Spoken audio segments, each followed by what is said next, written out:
legale e umana di Eleonora, la bimba di 10 anni nata tetraplegica, invalida al 100% per errori medici, la Cassazione si è pronunciata sulle responsabilità. In quella sala parto, sentite.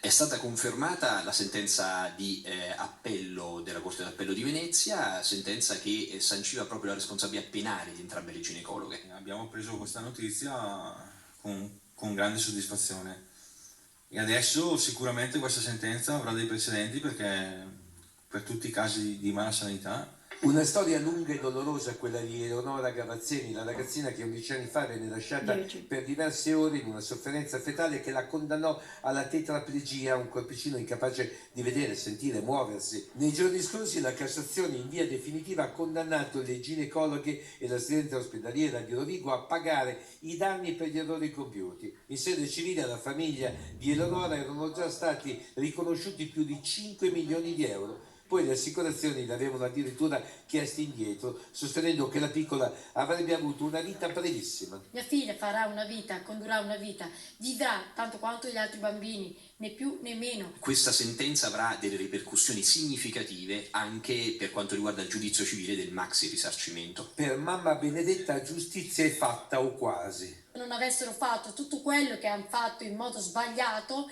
la bambina sarebbe sana. E per farla finita davvero l'appello di Papa Davide. Io chiedo all'AS 5 di Rovigo, al direttore Compostella e alla dottoressa Cristina Di Bello di rinunciare all'appello formato a Venezia, perché è inutile continuare a spendere soldi pubblici anche.